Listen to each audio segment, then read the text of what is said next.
Ce projet a débuté en 2020 suite à la sollicitation et le soutien de l'ARS PACA dans sa conception et sa mise en œuvre.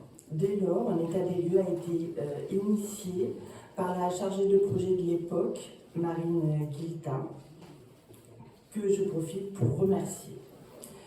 Il avait pour objet de dresser une vue d'ensemble des centres pénitentiaires de la région, des actions de dépistage, de prévention qui s'y déroulent et des acteurs impliqués. Il en ressort au-delà des données mêmes une grande hétérogénéité dans la prise en charge du VIH, des hépatites et des IST selon les centres. Et c'est un résultat en soi. Les pratiques d'une part et la collecte des données d'autre part ne sont pas vraiment uniformisées. Les objectifs du projet sont donc, en matière d'infections transmissibles par voie sexuelle et ou sanguine, et au regard des missions globales des Corévis, de faire évoluer les pratiques et représentations en renforçant les compétences des différents acteurs intervenant en milieu carcéral, de créer une dynamique régionale, de soutenir la mise en place d'actions de prévention et de cultiver les échanges et partenariats pour tendre vers le développement d'une culture commune, de mettre en place un dispositif intégré et pérenne du dépistage des infections transmissibles qui soit adaptable pour chacun, compte tenu des spécificités de chaque pays. Ceci doit ainsi permettre de développer la promotion de la santé, la prévention, la réduction des risques, le dépistage, d'améliorer le parcours de santé des personnes détenues et leur accès aux dispositifs de prévention et de réduction des risques, dont les outils du type traitement post-exposition, préservatifs, matériel de consommation de produits. Le Corévipoc a développé des liens avec les différents établissements de la région, proposé des temps d'échange et, en partenariat, a développé des formations à destination des personnels pénitentiaires et du soin, participe à la journée du 1er décembre organisée par l'équipe de l'USNP des Baumettes, a organisé avec le CODES 83 une première journée de rencontre comme celle-ci il y a 2 ans, a élaboré un guide de bonne pratique à destination des USNP qui sort aujourd'hui et que vous trouverez sur le stand là-bas, servez-vous s'il vous plaît. Mais venons-en à cette journée. Nous avons souhaité l'orienter vers la notion de santé publique et de population carcérale. En effet, les murs d'une prison sont poreux. Il ne s'agit donc pas seulement de la santé d'une population qui serait la population carcérale figée dans une notion de dedans-dehors imperméable, mais bien de la population dans son ensemble. Les détenus, pour certains, entrent et sortent dans les SAS notamment, ou entre 2 incarcérations en cas de récidive. Les proches entrent et sortent et les paroisses sont parfois l'occasion de rapports sexuels. Les personnels pénitentiaires entrent et sortent également et sont exposés aux transmissions virales dans le cas d'accidents d'exposition au virus, par exemple. Aussi, il n'existe pas une population carcérale, mais des populations.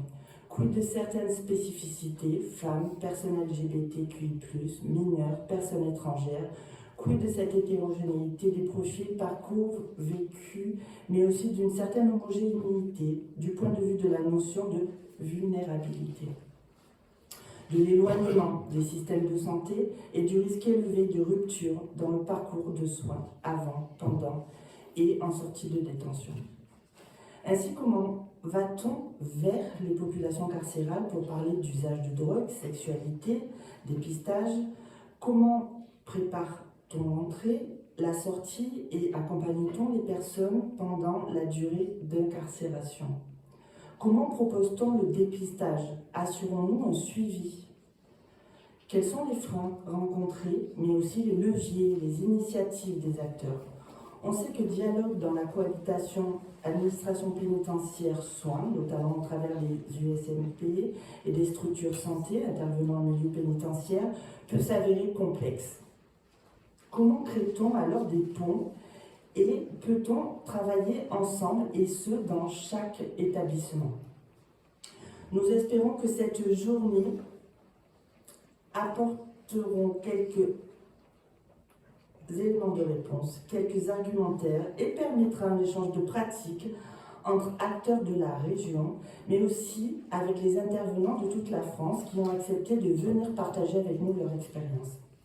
Avant de laisser la parole à Madame Van de Vondel, chargée de mission soins en détention et psychiatrie au sein de l'ARS PACA, petit point organisation, les sessions en plénière seront enregistrées là, et la journée fera l'objet d'actes écrits qui vous seront envoyés pour le partage avec vos collègues qui n'ont pas pu être présents. Également, les enregistrements seront découpés et diffusés sous forme de podcast pour chaque intervention en amphi. La journée se déroule en 4 temps, la matinée de plénière avec une pause de 11h à 11h15, une pause déjeuner de 12h30 à 14h, les premières tables rondes à l'étage. Lors de votre inscription, vous avez choisi une sur les 3 proposées. Elles seront affichées sur les portes.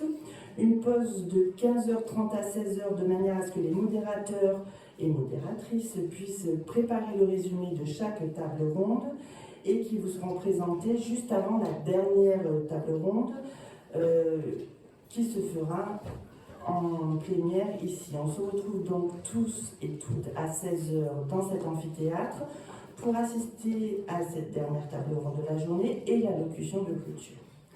Cette journée est dense, il est donc important d'être vigilant aux horaires de manière à ne pas prendre de retard. Merci. Donc vous me verrez peut-être avec des petits papiers désagréables, mais il faut bien mettre du temps. Concernant le repas, les buffets seront disposés dans 2 salles si nous sommes plus de 60. Donc il y avait 71 inscrits participants plus les intervenants, ça fait une centaine de personnes. Donc si tout le monde est là, on aura 2 salles parce qu'on ne peut pas être à plus de 60 dans la salle. C'est les consignes du Mistral et j'en profite donc pour les remercier pour leur accueil. En cas de besoin, de doute, n'hésitez pas à solliciter l'ensemble de l'équipe du Corévipod. Donc, vous avez vu Karen à l'entrée pour l'émargement. Vous connaissez déjà probablement tous Stéphane Le Chenetier et Mélissa Pourcel qui sont venus vers vous pour ce travail. Bon, il paraît qu'ils traîneront dans les couloirs, mais j'espère qu'ils ne feront pas que traîner dans les couloirs. Hein. Voilà, merci. Je vous remercie au nom du Corévi d'être présent. Je remercie l'ensemble de cette équipe que je viens de citer pour son travail extraordinaire qu'elle a mis en place sur ce sujet depuis 2020. Je tiens quand même à rappeler qu'entre-temps, on a eu du Covid qui a embêté tout le monde, et notamment nous-mêmes, et encore plus vous dans les établissements. Bref. Donc je tiens à remercier l'ensemble de l'équipe, les chargés de projet, le coordonnateur Stéphane Martin, les secrétaires, le chargé de com ici présent, là, c'est lui qui sera derrière la caméra. Et puis les techniciens d'études cliniques, Nicolas vous présentera un diaporama édifiant. Donc merci. Et donc je vous souhaite une très très belle journée.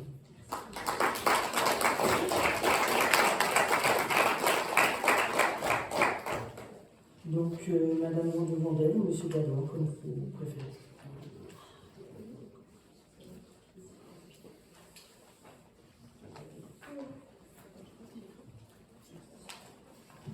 Bonjour à toutes et à tous. L'ARS PACA a confié en 2020 une mission de coordination régionale de Corévi PACA-Corse sur 3 ans, visant à améliorer le dépistage des IST en milieu pénitentiaire dans une optique de parcours de santé. Cela a été rendu possible grâce à la direction interrégionale des services pénitentiaires qui a demandé à tous les établissements pénitentiaires de la région de faire un bon accueil des intervenants du Corévi. L'un des objectifs de cette mission est l'élaboration et la mise en place d'un guide régional de bonnes pratiques de dépistage IST intégré dans une approche globale de santé. Et l'idée. En effet, il est fondamental de rappeler que la santé sexuelle est un aspect de la santé globale et du bien-être de chaque individu, quel que soit son statut ou son environnement. Cependant, les personnes détenues se retrouvent souvent confrontées à des défis en matière de santé sexuelle en raison de leurs conditions spécifiques de vie. La stratégie nationale de santé sexuelle rappelle d'ailleurs dans l'axe 4 de la nécessité de renforcer la prévention et le dépistage auprès des populations les plus exposées au risque de VIH, hépatite virale et IST, dont font partie les personnes sous injustice. Dans ce cadre, une première journée de rencontre a eu lieu le 22 juin 2023, basée sur le recueil des besoins du terrain et du groupe projet Promotion Éducation à la santé sexuelle en prison, animé par le Corévi PACA West Corse, ce qui a déjà démontré une volonté des acteurs de se réunir, d'échanger et d'agir sur le sujet. L'ARS PACA a renouvelé sa confiance au Corévi PACA West Corse en reconduisant sa mission pour un an. Le Corévi organise une deuxième journée de colloque aujourd'hui même autour des questions de santé sexuelle, dépistage et de réduction des risques en milieu pénitentiaire. Cette journée est une seconde réponse aux besoins exprimés. Je vous souhaite une très bonne journée.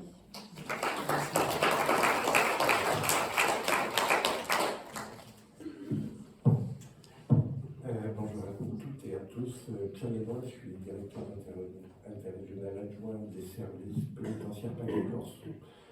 Donc PACA-Corse, c'est un territoire avec 16 établissements, 6 services pénitentiaires d'insertion. Actuellement, on est, je vais être assez cash sur notre situation, elle est extrêmement préoccupante. Pas grand-chose ne va. Les établissements sont saturés, les livraisons de détenus n'arrêtent pas. Il n'y a pas un lundi matin de toutes les semaines, on n'a pas plus de détenus que la semaine d'avant. 9100 détenus, on a à peu près 6000 places. Ça veut dire aujourd'hui, dans cette région, des matelas au sol comme on n'en a jamais connu. Alors d'autres régions pénitentiaires, je pense à Toulouse, on a 1000 matelas par terre. Nous, on doit en avoir 250 sur PACA-Corse. Il n'empêche que c'est une situation qu'on n'a pas connue. L'administration pénitentiaire est une administration d'exécution, ça veut dire en gros, les magistrats nous confient des détenus. On n'a pas bien le choix de les prendre ou pas, donc ça c'est quand même le premier point. Donc on prend en recevant dans les meilleures conditions possibles et dans la doctrine de l'administration pénitentiaire, on décline des politiques publiques plein. La première est de lutter contre la récidive, ce qui avec les publics de PACA est quand même extrêmement compliqué. La moyenne des casiers judiciaires des gens qui arrivent chez nous, c'est déjà 13 inscriptions en casier avant même qu'ils soient écrous. Et ça veut dire que si on trouve des alternatives à l'incarcération, le bracelet, le tige, des sursis probatoires, à l'arrivée, on a quand même des gens qui ne peuvent pas faire autrement que de rentrer de par la violence dans laquelle cette région est. Donc je parlerai très très brièvement, mais c'est important que vous sachiez qu'on est quand même dans une politique autour de la prise en charge du narco qui est hors norme. C'est-à-dire qu'aujourd'hui, le curseur de la prise en charge se calme, y compris en son victime beaucoup de détenus sur la menace. La menace, elle est permanente, elle est intérieure. La presse en fait le relais. Voilà, on essaye de limiter la capacité d'agir des détenus les plus violents, puisque aujourd'hui on organise l'activité économique de la drogue de la prison, on organise des assassinats de la prison. Donc on met en place un certain nombre de choses. Le garde des Sceaux annoncera ce soir la création d'un établissement dédié à la prise en charge des 100 détenus les plus importants dans le narco-banditisme, mais c'est 1, puis 2, puis 3, puis 4 établissements pour arriver à 600 détenus. Je vais vous donner un chiffre sur juste PACA, la GIRS de Marseille, qui est l'instance au tribunal de Marseille qui gère la criminalité organisée. C'est 850 dossiers qu'elle traite à son niveau, dont la plupart sont détenus en PACA. Donc sur ces 850, on a une élite, le haut de spectre, c'est quelques détenus qu'on répartit dans les quartiers d'isolement. Les quartiers d'isolement, c'est 132 places sur l'interrégion, ce qui veut dire que tous les quartiers d'isolement sont saturés et que ces détenus, du coup, partent dans d'autres régions, avec toutes les difficultés de présentation et de transfert que ça pose, ou sont en détention normale, ce qui descend les curseurs au titre de la prise en charge, puisque quand même une grosse partie des détenus, la majorité, ne sont pas inscrits dans ce schéma-là, et du coup, le curseur de la prise en charge, voilà, n'arrange personne. Donc la situation est complexe. À les combiner, ceux qui sont dans les équipes, dans les établissements le savent, à les combiner au fait qu'on a dans cette région un taux de couverture des établissements, ça veut dire un nombre d'agents présents au regard de l'organigramme qui est nettement inférieur à ce qu'on devrait avoir. On est à peu près à 86% de présence des agents réellement sur les 100% qu'on devrait avoir. Et comme ça ne suffit pas, le taux d'absentéisme en PACA est le plus haut de France. Voilà, il fait beau, des fois on est mieux ailleurs qu'au travail. Ce qui fait qu'à l'arrivée, on a pratiquement tous les jours dans les détentions ce qu'on appelle des modes dégradés, parce qu'on n'est pas capable de prendre en charge tout le monde, on n'est pas capable d'avoir les agents pour faire les mouvements, on n'est pas capable d'avoir des activités, on n'est pas capable de livrer les détenus à l'unité sanitaire. Voilà, hier, il y avait un mouvement social sur le CP de Luynes avec beaucoup d'agents qui déploraient les conditions d'insécurité dans lesquelles ils travaillaient. Et le chiffre d'hier, c'était 68 détenus qui devaient aller à l'US pour prendre des traitements ou pour voir l'équipe soignante. 68 mouvements que le fait qu'on n'ait pas les personnels ne peuvent pas tous autonomer. Donc ça veut dire que la description que je fais, elle vous concerne, puisque si on vous décline une politique de santé, s'assurer à l'accueil d'un niveau d'expertise, de la connaissance, du diagnostic du public qu'on prend en charge, ça veut dire que derrière, pour chacun d'entre eux, vous définissez un plan d'action. Le plan d'action des publics les plus éloignés qui sont détenus, souvent sont très éloignés à l'extérieur des soins, et quand ils arrivent en prison, pour certains d'entre eux, c'est le moment où il y a une rencontre avec le soin, il y a une rencontre avec le dentiste, il y a une rencontre avec la psychiatrie, quand on a en face, là aussi, les médecins et les psychiatres qui vont bien. Donc tout ça pour dire que je décris une situation dans laquelle je me doute que pour vous ça va être compliqué. Et l'idée de la journée, dans tous les ateliers que vous allez avoir, c'est plus compliqué encore quand on est différent, quand on est mineur, quand on est étranger, quand on est transgenre, quand on est... Voilà. Donc toutes ces questions-là, vous allez vous les poser, on restera, et j'ai une partie de mon équipe de venir, qui ne sont pas là ce matin. Ils ont pensé que je suffisais à moi-même, mais je ne vais pas rester toute la journée. Mais on a quand même dans le département que dirige Aurore Coulant, qui est très en contact avec Caroline et l'ARS en permanence. On a quelques spécialistes sur les étrangers, sur les mineurs, sur les transgenres. Enfin, voilà, donc ils ont pensé que c'était un colloque qui vous était réservé.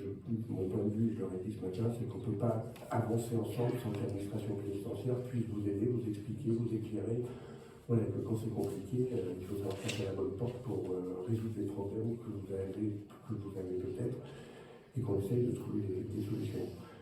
L'administration pénitentiaire a une double vocation, effectivement, garder des détenus entre les murs, mais sa première vocation, c'est de préparer la sortie de ces gens-là, puisque tous vont sortir, quelle que soit la gravité de la peine qu'ils prennent.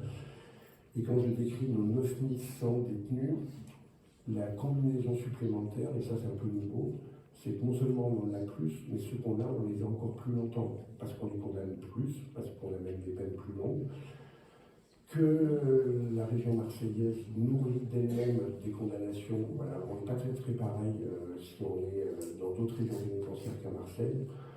On n'est pas pris en charge pareil. Alors, je vous le fais rapide, mais par exemple, à Marseille, les détenus sont livrés par l'état alphabétique au Baumette ou à Lille. Si on a la chance d'être au Baumette, on aura un régime d'aménagement de peine plus favorable. Si on est à Lille, on aura un régime d'aménagement de peine moins favorable.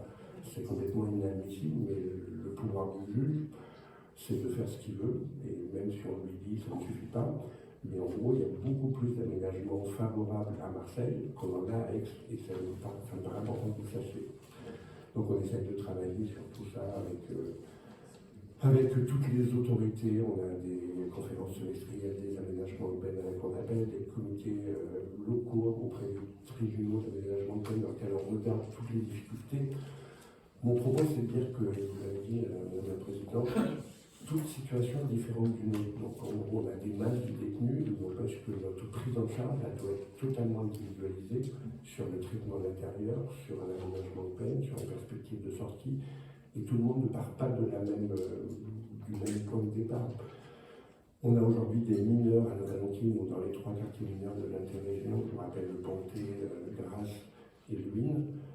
Voilà, des mineurs 14 ans qui sont là pour des faits extrêmement graves, pour des assassinats. Il n'y a rien de plus facile que recruter des mineurs aujourd'hui, et c'est quand même une constante sur des aides-mafias qui utilisent ça. Mais ces publics-là, voilà, ils sont recrutés sur les réseaux sociaux, ils sont des fois éloignés du bassin marseillais, où ils ne sont pas issus, ils viennent de partout. On recrute facilement pour pas cher, en plus on ne paye pas les contrats parce que ce serait trop facile si on payait à la hauteur de ce qui est prévu. Et toute cette nuisance fait que le détenu lambda qui est bien loin de tout ça, finalement il se retrouve lui aussi rattrapé par un environnement hostile, et nos détentions aujourd'hui sont hostiles. On a un plan national de lutte contre les violences qui, en conditions normales, serait plus facile à décliner. Je vais vous donner un exemple. La semaine dernière, on a eu une rixe mortelle sur une cour de promenade à Luynes, où un détenu s'est fait massacrer avec une violence incroyable. On a mis 25 minutes d'administration pénitentiaire à intervenir, non seulement parce que la cour de promenade n'était pas surveillée, pas d'agents, qu'on se rend compte au moment où on va amener un nouveau détenu sur la cour de promenade qu'il y a eu un incident. Sur l'établissement de Luynes, on doit avoir à peu près 600 caméras, on en a 200 qui ne marchent pas, donc incapacité de retrouver la trace qui a agressé, comment les choses se sont passées. Donc voilà, c'est absolument pas normal, on n'a pas notre mission de protection des populations. Bien entendu, les familles nous saisissent, on a des recours, des contentieux, on est condamné. Mais cet environnement, je voulais vous le traduire tel que les agents le vivent, tel que vous, dans les équipes, vous le côtoyez. Et ça me semblerait surréaliste de vous dire que tout va bien, c'est pas le cas, que les choses vont s'améliorer, je pense que c'est pas le cas non plus. Qu'on a un politique qui, en ce moment, s'extrait sur quelques situations. Et le narco fait partie des préoccupations parce que cette violence, elle est odieuse, intolérable. Voilà, mais les 89 détenus, puisqu'on est passé à un cap, là aussi en termes de chiffres nationaux, voilà, c'est énorme. Et je ne sais pas comment on va faire. Je suis assez pessimiste sur la suite. Enfin, je vous le dis parce que j'ai 42 ans dans cette institution. Mais voilà, je vous propose, alors on n'a pas beaucoup de temps, j'en ai pas non plus beaucoup, j'ai beaucoup de choses à faire. Si vous avez quelques questions, d'y répondre pour mesurer comment vous recensez vos difficultés, comment on peut passer des messages pour vous aider. Alors, on doit vous accueillir bien, on ne doit pas vous faire attendre, on doit vous livrer les détenus. Quand on peut, c'est mieux de faire en sorte que les traitements arrivent à la cellule plutôt qu'on fasse venir des détenus parce que la condition de présentation elle est compliquée. Mais si on peut faire quelque chose pour que vous, partenaires, vous facilitez la vie, en tout cas dans l'engagement que je prends, c'est tout ce qui peut être utile, faisable, simple. Des fois, il ne suffit pas grand-chose. Vos cadres de santé ou les médecins-chefs doivent avoir des interlocuteurs dans tous les sites.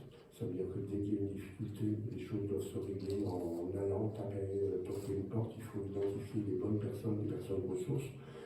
Et le fait que vous menez une mission sur des prises en charge compliquées, parce que la sexualité en prison, le trafic en prison, la drogue en prison, là aussi la corruption en prison, voilà, ce sont des choses au départ on faisait comme l'autruche, on ne regardait pas trop. Aujourd'hui, il y a de la drogue, il y a de la cocaïne, il y a des drogues dures, il y a de la sexualité forcée, il y a de la corruption chez nos agents. Il n'y a pas une journée où on n'est pas inquiet, il n'y a pas une journée où on ne met pas sous protection des personnels menacés. Vous le savez, un agent des Pommettes est sous protection policière depuis pratiquement 6 mois sur l'hypothèse d'un contrat de 120 000 € parce qu'en gros, il a contrarié des détenus. Donc c'est aussi ça la réalité.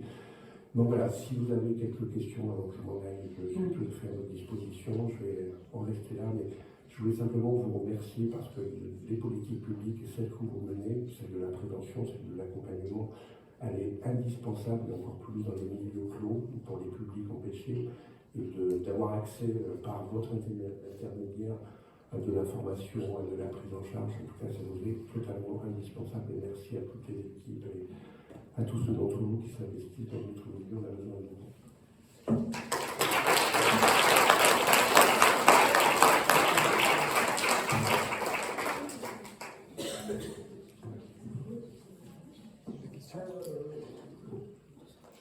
Je reviens sur ce que vous dites, Pierre. Effectivement, le dialogue se tend. dans les unités sanitaires avec les chefs d'établissement pénitentiaire qui doivent eux-mêmes confronter à des nouvelles directives un peu chaque jour. Ils appliquent comme ils peuvent les choses, mais du coup, sans spécialement expliquer des choses peut-être ou pas beaucoup. Enfin, je pense qu'il y a un nouveau problème de communication, vraiment. Et on constate dans plusieurs unités sanitaires, je vous dis, des directives de l'administration pénitentiaire en santé. Ça ne doit pas avoir lieu, ça. La santé, c'est... Caroline, je vous donne raison. Alors, l'exemple, la Saint-Valentin, le 14, le ministre a été informé d'une activité soin du visage et du massage menée au centre pénitentiaire de Toulouse. Donc c'est parti en sucette, c'est monté en tension. Le ministre a été interviewé par la presse et une journaliste lui pose la question en disant voilà, il y a même du yoga en prison. Le ministre a dit c'est inadmissible qu'il y ait du yoga en prison. Et si je parle du yoga en prison, je parle de la sophrologie, qui sont des actions particulièrement utiles pour des publics pour lesquels, en gros, on cherche tous les prismes pour les atteindre. Donc, on a eu des consignes, alors avec un ministre qui était à l'intérieur, ça s'appelle maintenant des instructions, qui garde des slots, et ces instructions, c'est plus de yoga, plus de sophrologie, d'une manière brutale. Donc dans chaque établissement, on a ce qu'on appelle des coordonnateurs d'activité qui mettent en lien tous les pans de l'activité, que ce soit le sport, la culture, la santé. On a des projets d'éducation à la santé dans tous les établissements.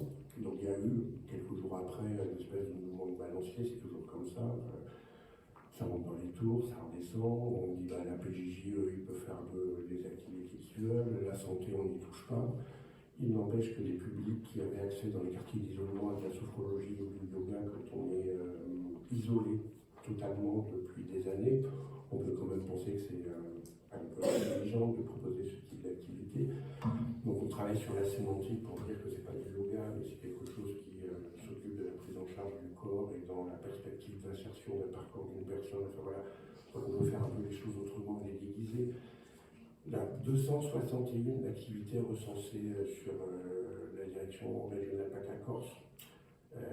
Tous azimuts à l'activité, c'est sortir, faire des permissions collectives, aller au musée, faire de la musique. Sur les 261, on en a supprimé 16. Sur les 16, on en a supprimé 11 qui sont yoga et sophrologie. Et les 6 autres, c'est concert, puisqu'en gros, le ministre a dit qu'il ne faut plus d'activités ludiques ou des activités qui ne peuvent pas être faites par le commun des mortels à l'extérieur. Donc, on avait un super projet, au Beaumet, certains peut-être le connaissent, qui s'appelle Projet Magmestre, dans lequel on faisait plein de choses pour finaliser des parcours de personnes, dans lequel il y avait 5 jours de présence sur un voilier avec un skipper qui fait dans le social et des véhicules qu'on n'aurait plus de nature à bateau. Alors ça, c'est plus question, puisque personne ne fait pas du voilier à l'extérieur. Donc voilà, donc on est toujours en train de bouger ces curseurs, et effectivement, les équipes, Caroline, qui subissent tout ça, sont d'abord totalement désorientées. On fait des visios avec tous les chefs d'établissement pour essayer de leur expliquer pédagogiquement ce qu'il faut faire ou pas faire, et c'est très compliqué pour tout le monde. Et bien sûr, quand on est dans des extrêmes, les extrêmes nous amènent à tendre les dialogues, parce que chacun a des positions, chacun essaye de jouer sa partition.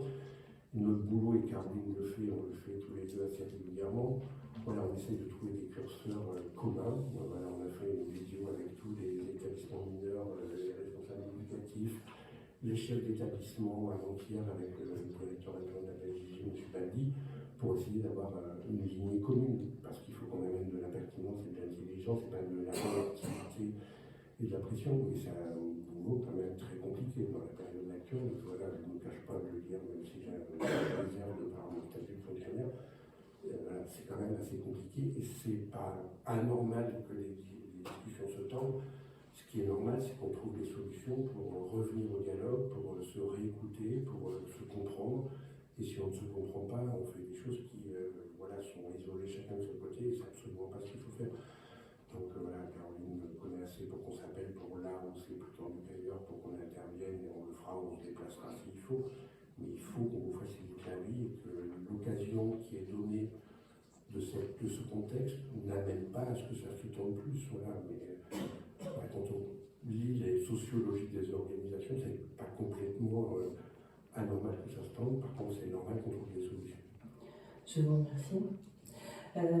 Alors merci Madame Vandevandel et Monsieur Gadouin pour l'état des lieux et le témoignage. J'ai entendu que vous souhaitiez échanger avec la salle et comme vous nous avez dit ne pas pouvoir rester l'ensemble de la journée, on va commencer par bouleverser le programme et on va vous donner la parole. On va se donner 2-3 questions. Et préparez-vous à manger au lance-pierre parce qu'on rattrapera sur la post-repas. Merci. Allez. Levez la main pour ceux qui veulent poser des questions. Juste, je me permets, Pierre, vous savez, je pense, on vous a relu la chose, les rapports sont tellement tendus qu'on en accuse quelques démissions. Dans le personnel, parce que déjà on est en sous-effectif dans beaucoup d'unités sanitaires, que l'attractivité des métiers en détention n'est pas, même si on travaille dessus, c'est pas génialissime. Voilà, c'était ça. Mais je voulais terminer sur ce que vous avez dit par rapport aux activités ludiques. C'est pour ça que je vous ai fait passer à tous la bouffée d'oxygène qui est du national. C'est quand un haut personnage de l'administration pénitentiaire centrale a dit que l'arrêt des activités, a écrit que l'arrêt des activités ludiques ne concernait pas les unités sanitaires. Moi, je veux que vous l'entendiez. Je vous l'ai transmis. Moi, je compte dessus. Parce que déjà que les détenus ont moins accès aux soins, pour différentes raisons, y compris parce qu'il n'y a pas assez de propositions, ça tient enfin. Tout est beaucoup plus fragile. Donc c'est quand même très important de remettre ces activités-là, de remettre du lien, d'arriver, de travailler avec bienveillance dans son équipe, mais aussi avec l'administration pénitentiaire. De restaurer le dialogue, de poser des questions, d'avoir des réunions avec eux, de trouver un terrain d'entente. C'est primordial.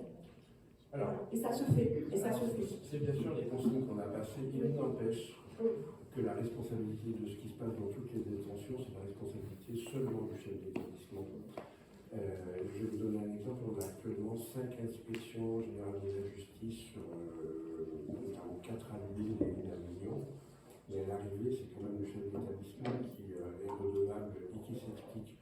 Donc les activités, y compris pour les US, menées et à caractère ludique, elles seront néanmoins observées, elles seront néanmoins validées. Donc on peut passer tous les messages qu'on veut.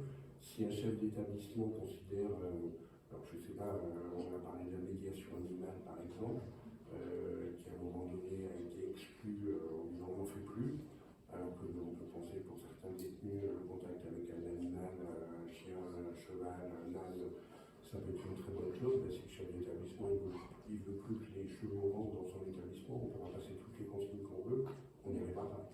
Donc là aussi, c'est pour ça que ce dialogue au niveau local, il doit être complètement compris, partagé. Et comme les gens sont là peut-être dans le guidon, c'est pas la meilleure période pour trouver des espaces pour discuter. Moi, ce que je peux m'engager, c'est de refaire passer quelques consignes à l'issue de ce matin, qu'il y ait une attention, une veille particulière sur les équipes soignantes pour que les gens prennent le temps de se voir et que l'accompagnement aux activités soit décliné d'une manière pertinente sur chaque établissement. Ça, c'est pas très compliqué. Et s'il y avait des difficultés, qu'elles nous soient remontées pour que je les arbitre avec M. Alves, l'ADI. Voilà, ça, c'est des choses qui sont pas, c'est pas très compliqué. Merci. Madame. Merci. Présentez-vous. Moyennement.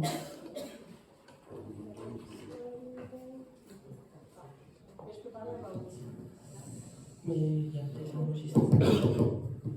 Oui, Ah, c'est parfait. Ah si, Julie Bottero, médecin, infectiologue, et je travaille à l'établissement de santé de Fresnes. Et je pense que votre travail sur la sémantique est effectivement capital, parce que c'est impensable aujourd'hui où on a une définition élargie de la santé avec un complet état de bien-être psychique, physique, social et sexuel, d'arriver à des définitions aussi sans sens. De penser que le yoga et la sophrologie, c'est évidemment pas ludique.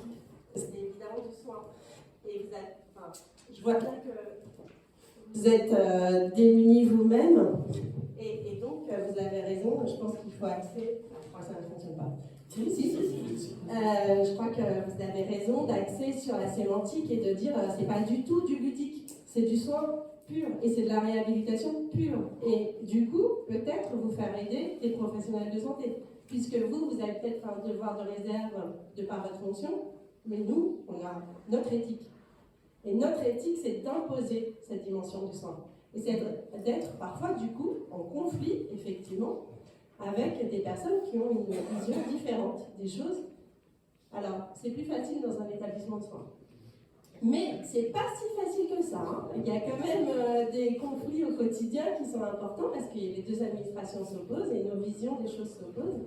Mais en tout cas, vous avez raison, on voit quand même votre côté engagé, donc on ne peut que vous soutenir et de continuer sur ce travail-là et on est là aussi pour ça. Merci Julie. Juste pour... enfin, on essaye et on a aussi dit avec Caroline, mais on se déplace sur les conseils d'évaluation, certains comités de coordination, malheureusement pas être sur tous. Aujourd'hui, chaque établissement devrait avoir un projet d'établissement co-construit entre les politiques publiques, mais qu'elles soient de l'administration pénitentiaire, de la santé, de l'éducation nationale, et un projet co-partagé, connu de tout le monde, dans lequel on décline chacun de son côté dans ce projet d'établissement pour chaque établissement pénitentiaire. Ça ne me semble pas être quelque chose de très difficile à faire. Et quand les choses et les lignes sont données, derrière, il s'agit simplement de les décliner. Mais je pense qu'une partie de la réponse, c'est que les gens ne se parlent pas assez, que les gens ne se rencontrent pas assez, et que quand il y a du conflit, c'est plutôt un moment où on doit serrer les coudes plutôt qu'on doit s'opposer. Donc voilà, nous on essaie de contribuer à ça. Après, il y a des personnalités de chefs d'établissement qui ne sont pas toujours non plus certaines très simples. C'est important de nous entendre, même pour nous, quand on ménage nos propres équipes. On a, nous, par exemple, plus de chefs d'établissement à l'OMEC depuis pratiquement 6 mois. Voilà, par des raisons qui ne sont pas seulement celles liées à la menace. On n'a plus de chefs d'établissement sur la maison centrale d'Arles. Voilà, l'établissement très sensible de l'interrégion.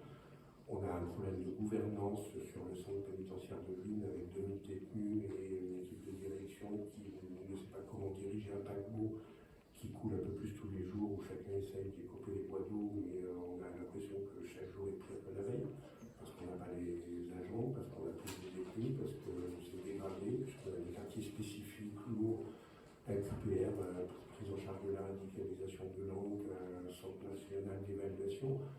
Donc voilà, quand on met ça tout bout à bout, c'est vrai que le pilotage de nos équipes et les messages qu'on peut faire passer se limitent aussi à la capacité de ceux qui sont avec nous à nos côtés pour les décliner. Mais moi je crois vraiment, et je partirai certainement un jour voir mes ouvriers pousser ça tout seul, il n'empêche que le projet d'établissement co-construit, ça permet de borner ce que chacun attend de l'autre et la manière dont les choses peuvent se faire. Et ça n'existe pas assez. Moi, je ne connais pas de structure où on a un projet d'établissement qui pourrait être construit. Et je crois à ça. Merci. Alors j'ai entendu, on ne se parle pas assez. Alors profitons de cette journée. On a une question ici, une autre là ensuite, et on reprendra le cours du programme. Nous avons déjà perdu 30 minutes sur le programme.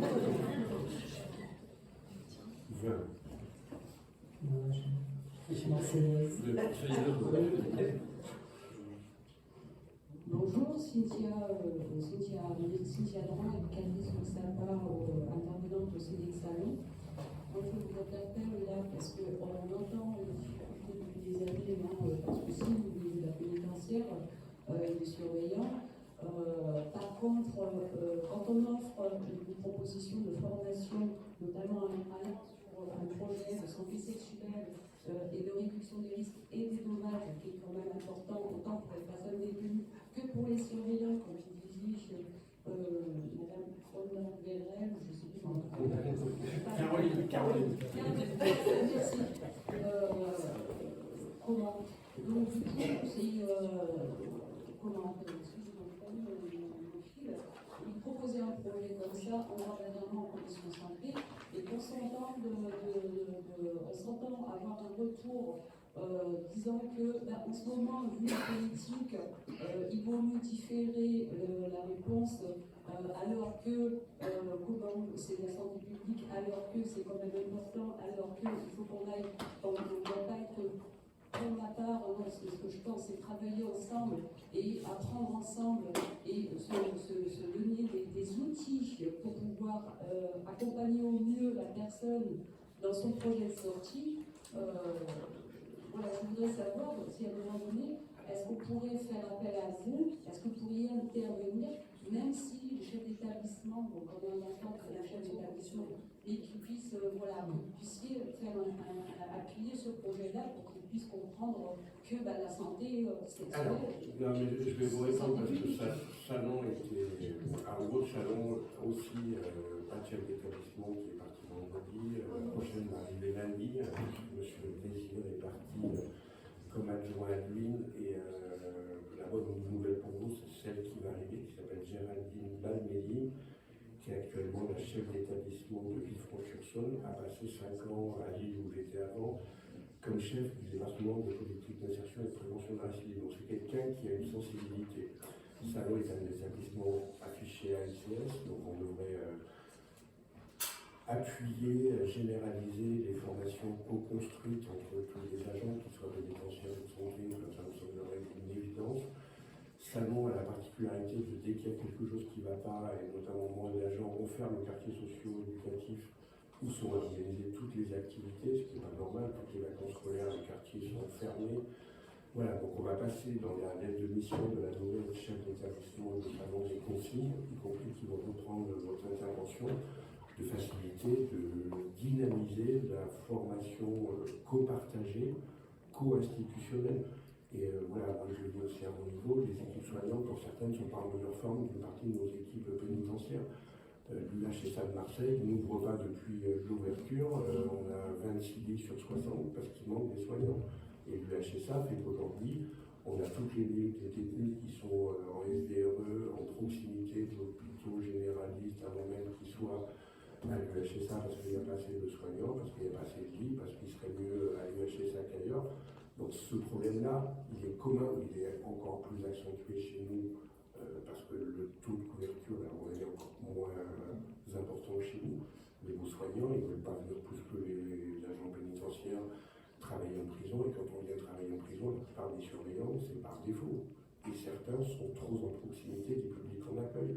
Donc voilà, quand on regarde tout ça, quand je dis qu'il faut serrer les coudes, c'est aussi de dire que quand on dit qu'une situation comme ça, comment on fait pour l'investir et pour la dépasser, parce que sinon on se tire des balles et on n'est pas ensemble. Et ça, on ne peut pas. On est obligé d'être à la hauteur, on est obligé d'être motivé, dynamique et de faire avec. Merci. Mais je passerai les conseillers à ça. Merci. Alors, la troisième question. Ensuite, on inversera le programme puisqu'on a une visio programmée à 10h, donc le point épidémio passera après. Donc, dernière question, je vous couperai la parole. Vas-y, ça fonctionne. Bonjour, je vais essayer d'être rapide. Moi, je suis Bastien Guérin, je suis chef de service dans un XAPA qui intervient à la Maison d'arrêt des Hauts-de-Seine, en Ile-de-France, donc au sein de l'unité sanitaire. Pour éviter d'être redondant, moi je vous remercie déjà de votre intervention et d'appuyer effectivement sur la question des contours de coopération qui peuvent exister entre la santé et l'administration pénitentiaire. On est dans un système qui est clairement à bout de souffle, hein, vous l'avez dit, on le voit, moi ça fait 10 ans que je travaille en terre et clairement dans tous les sens les conditions se sont dégradées. On est à 1100 détenus de façon permanente pour 600 places théoriques. Donc vous imaginez bien que c'est compliqué. Juste rebondir sur quelque chose, sur la question de l'accès aux soins, au traitement.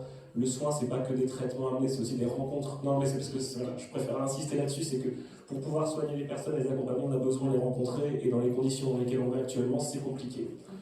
En revanche, quel levier on a aujourd'hui? Je pense qu'on en a un petit peu. C'est, comme vous dites, proposer des rencontres régulières entre les différents acteurs, co-construire des projets. Nous, on a réussi à Nanterre à co-construire le protocole cadre santé des détenus avec l'appui de l'ARS, pour le coup, qui nous a beaucoup aidé à un peu coordonner et à finalement neutraliser des positions qui pouvaient être un peu compartimentées ou défiantes. Donc ça, je pense que c'est important au niveau local et régional de pouvoir s'appuyer sur les tutelles pour quelque part parfois arbitrer aussi des choses. Parfois, je pense qu'il y a des choses qui doivent être aussi imposées, puisqu'il y a la loi, hein. La santé, l'accès aux soins, c'est aussi une question de loi. Donc c'est comment faire en sorte que ces lois soient respectées. Le constat est un peu inquiétant, vous l'avez dit. Maintenant, c'est comment tenir la barquette avec les moyens qu'on a. Et je pense qu'effectivement, peut-être harmoniser des choses, puisqu'on se rend compte que c'est à la fois personne dépendant et localement dépendant, et qu'il y a des choses qui ne sont pas statutaires aujourd'hui. Il y a plein de choses à revoir, il y a des évaluations, des bilans à faire et des mesures à prendre. Voilà, pas de questions particulières, mais en tout cas, voilà, l'idée c'est. Et puis d'être peut-être un peu innovant, peut-être se permettre un peu parfois de trouver de nouvelles idées, de sortir des positions compartimentées de défiance. En restant chacun aussi à sa place. C'est-à-dire que la question des injonctions parfois des administrations sur les unités sanitaires et parfois le verrouillage total des unités sanitaires à l'égard de l'administration pénitentiaire, je pense que voilà, c'est sortir de ça. Moi, après, je vous laisserai, mais on est dans une institution qui exacerbe tout un tas de choses. Alors moi je le dis parce que je l'ai vécu quand j'étais dans une fonction, mais la coopération elle est indispensable, y compris dans les CPU. Les CPU sont des espaces d'échange, sont des espaces où on peut partager des choses dans la limite du secret médical, dans la limite voilà. Et on constate que les positions des équipes sanitaires au sens large sont totalement différentes d'un site à l'autre. Quand on parle d'harmonisation, là aussi on est régi par le guide méthodologique qui devrait quand même être appliqué, dans lequel on donne des consignes de participation. Voilà, c'est pas le cas. Il y a des postures, et dans cette région en particulier, assez exacerbées qui font que le niveau d'échange, et on se rend compte quand on analyse des incidents graves qu'il a manqué à un moment donné de transparence, voilà, sans rentrer dans la prise en charge individuelle de la personne et ses limites que le médical doit avoir à son niveau.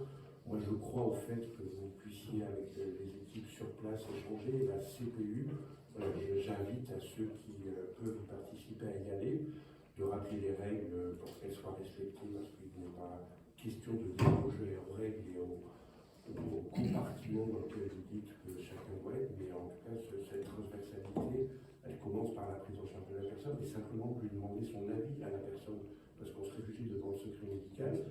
Mais est-ce qu'à un moment donné, on met la personne autour de la table? Est-ce qu'on l'invite à un rendez-vous commun entre l'AP et le médical? Je pense à des projets de sortie dans lesquels chacun fait ça de son côté, mais est-ce qu'on pourrait faire simplement un moment où les gens, avec le détenu futur libéré, les gens se parlent entre eux, prennent en compte la personne, qu'on l'associe, qu'elle soit présente et qu'on ne parle pas des gens dans leur dos quand ils ne sont pas là. Ça, c'est des choses qui ne sont pas très compliquées à faire, mais voilà, ça fait partie des choses positives.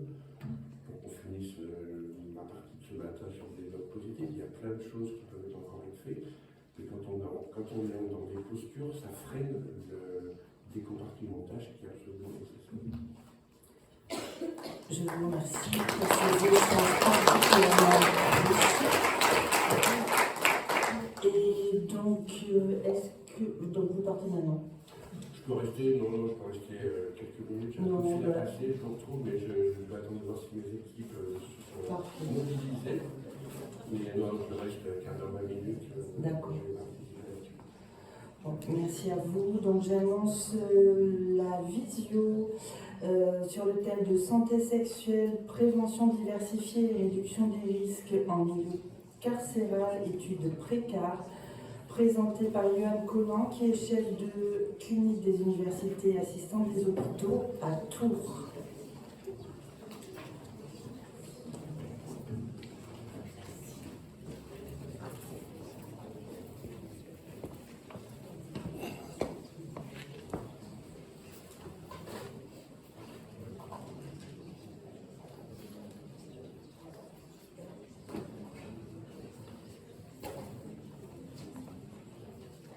Les voilà.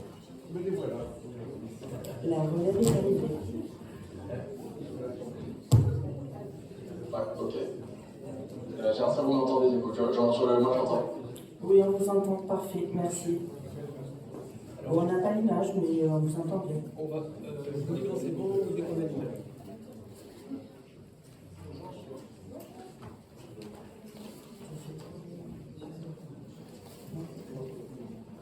Déjà, mais vous l'avez pas du coup? Vous voyez la présentation? Alors, ça va arriver. Mais vous pouvez vous présenter peut-être en entendant. Ouais. Bonjour. Bonjour. Conan, je suis médecin infectiologue à l'université, à l'hôpital universitaire de Tours. Je vais vous parler d'un travail de recherche que j'ai effectué dans le cadre de mon Master 2 de santé publique que j'avais fait à l'école des hautes études en santé publique à Rennes, qui parle de santé sexuelle, prévention diversifiée et réduction des risques en milieu carcéral. On vous remercie. Vous pouvez commencer parce qu'on voit les diaporamas. Parfait. Alors. Donc, le contexte dans lequel s'inscrit à l'époque cette étude, c'était qu'à ce moment-là, on avait 72 000 prisonniers dans 185 établissements.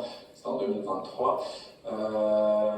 C'est plus le cas aujourd'hui, ça a encore beaucoup augmenté. Aujourd'hui, je regarde sur les chiffres de février, on a dépassé les 81 000 personnes emprisonnées pour une densité carcérale de 130,8%. Donc on est en augmentation constante depuis plusieurs années maintenant.